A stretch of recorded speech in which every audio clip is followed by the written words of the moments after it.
Now that you've got all of your foldables ready to go, we're going to put these together, starting with the one that has the 3 dashed lines here. So we want to make sure that the doors open up towards you.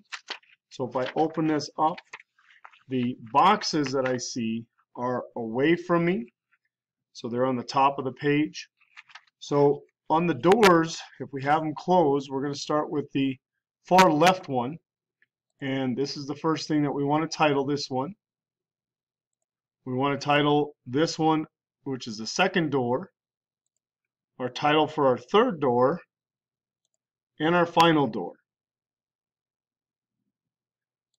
So when we open these up, we're going to place the arrows that you cut out, and we're going to take the first arrow and make sure that it's pointing left, and you're going to kind of have it towards the top of the box.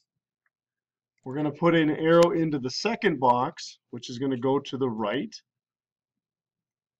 Then we're going to go to the third door, again keeping it to the right. And our last door, we're going to put it in going to the left. We're going to add some information in here in regards to what this arrow stands for on the next slide. So on the first door, we go back to the first one on the left. Our arrow represents our decimal, which way it's going to move in the problem. We have the form that we're going to be putting it in. And in this case, we are dealing with a positive power because we're looking at a large number. Our second door, again, our decimal goes to the right. So we want to put our word decimal in there so we know that that is representing the decimal. Here we're making a number, so we're taking it out of the form and making it into a large number. Our third door, our decimal again goes to the right. Our form that we're putting it in, the only difference here is because we're starting with a small number, we have a negative power for that. And then our last door, our decimal is going to go to the left, which because we're making a small number. So these go in the boxes at the top of the sheet. So on the back of the doors, so if you have the doors open, we're going to be putting at the very top, close to the fold, we're going to be putting the word example. So we're going to go through each of these examples as we go through it. So as we look at these examples, we're going to work the problem. And our first example is we're going to take our decimal and we're going to move it 6 places to the left.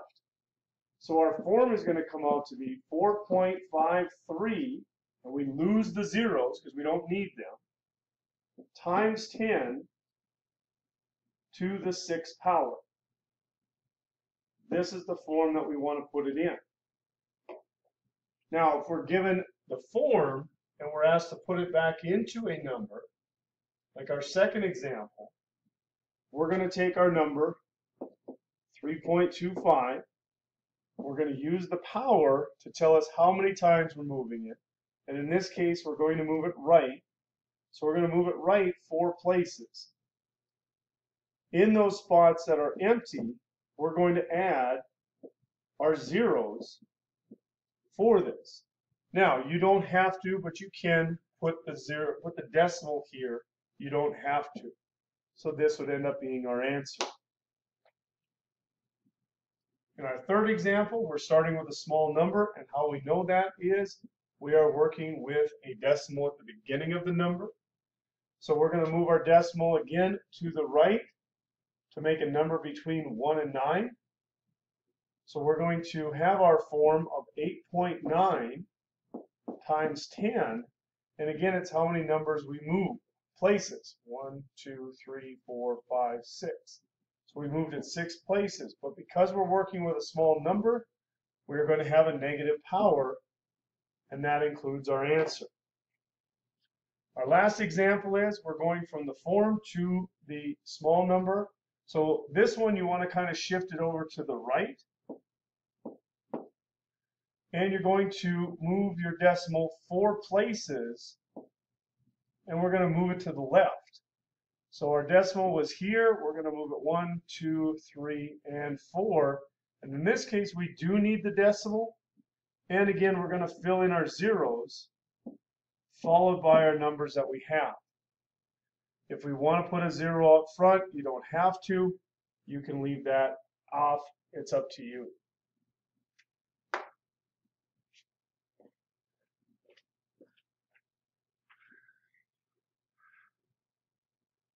Our next foldable that we have is really just a flow chart. Looks like this, has the letters D, R, U, L.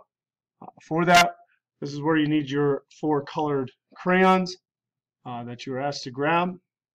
So as we put this together, we're going to label first, and then we'll put the color in second. So what we're labeling is, in each of the letters, you'll notice there are some small boxes in the letter and below it, and that's where we're putting our information in. So in our first letter, the D stands for that we're going to drop the power. So our power is going to go down, so we're going to take away from that power if we move our decimal. For our our R, we have, this is going to move to the right, so the R stands for right, but it's referring to what are we moving to the right, and that's the decimal.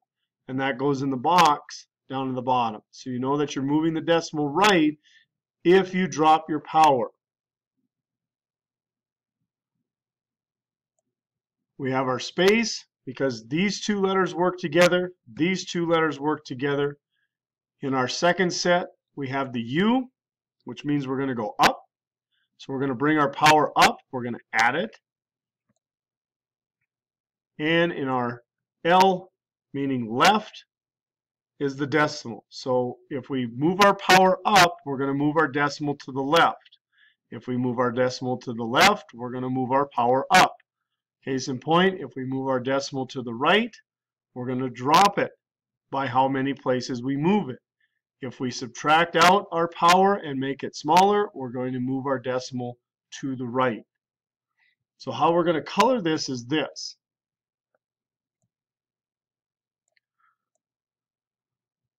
We're going to color our D brown, and we're going to color the negative sign red.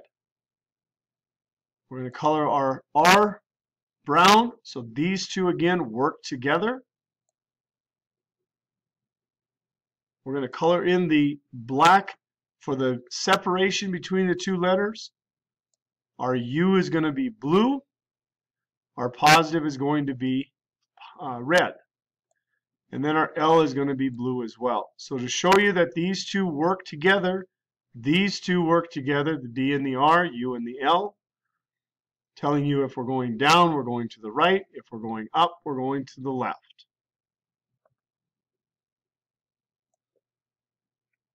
So our last one is probably the biggest one. It's just got a bunch of information in it to help you with putting these together with the adding and subtracting, multiplying, and dividing section.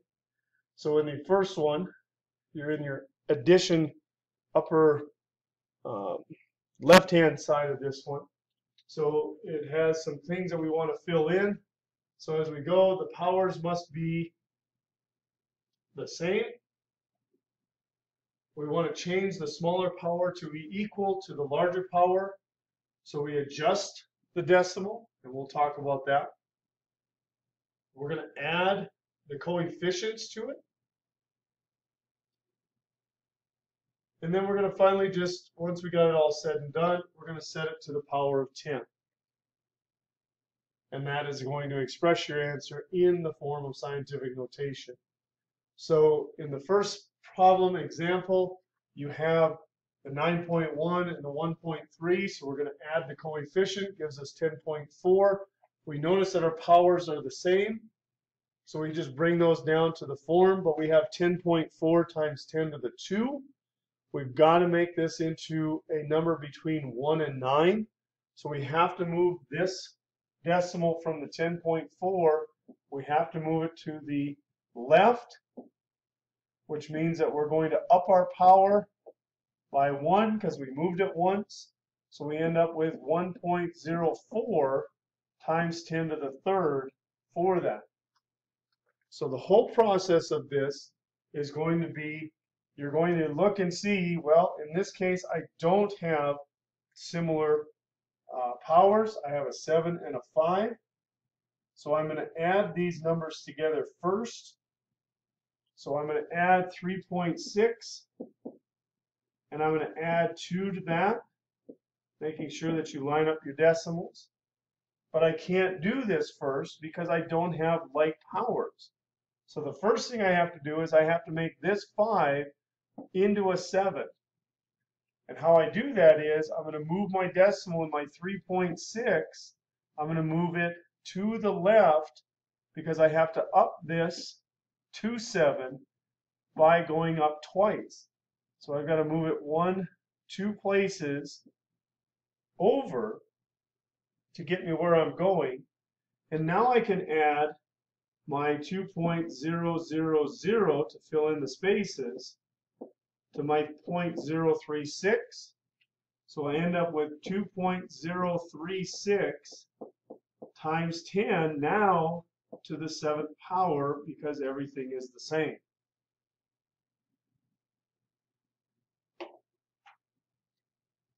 So our next example, now we're subtracting, so the powers must be, again, the same, so we've got to look for that. We're going to change the smaller power to equal the larger power by using the rule of Joule. We're going to subtract the coefficients, and we're again going to set it to the power of 10. So in our first example, we had 8.0 minus 2.9. Our powers were the same, so we don't have to reorganize. We can just go ahead and do it. So we subtracted, got our answer of 6.9 times 10 to the 9th power. Our second example, again, we want to make this 4 into a 5. So we're going to have to go up by 1, which means we're going to have to move our decimal left to make it available to subtract. So we now have 7.0. Line our decimals up. We're subtracting. So we end up with 6.48 times 10 to now the 5th power. Our last one that we have is second to last is multiplication. So here we do not have to have the same power. We are going to multiply the coefficients, and we are going to add the powers in this case. So what we're looking at is taking our 3.2 and multiplying it times our 5.1. That's going to end up giving us 16.32 times 10 to the 12th. But again, we have to move our decimal back 1, add 1, so we end up with 1.632 times 10 to the 13th. With our other multiplication example, we're going to take 7.9 times 6.3. That is going to give us 49.77. Again, times 10, add the powers, 8. But I'm going to have to move this back, add 1, 4.977 times 10 to the 9th. Our last one that we have is the division. Similar to multiplication, we do not have to have the same, but in this case we're dividing coefficients. We're subtracting the powers. So in this case we're going to divide 4.4 by 8 by 0.8. So that leaves us with 0.5 times 10 to the 4th. But in this case we can't have this number between 1 and 9, so we've got to move it to the right, which means we drop 1. So we have 5 times 10 to the 3rd. Our last one, we divide again, get ourselves 0.8 times 10 to the 4th. But again, we have to move 1, subtract 1, and organize it 10, and we have it to the 3rd. So there's your examples. There's your foldables. You want to make sure you put this in a protective sleeve that will be over on the counter as you go. Please put these together and have them ready to be used this section.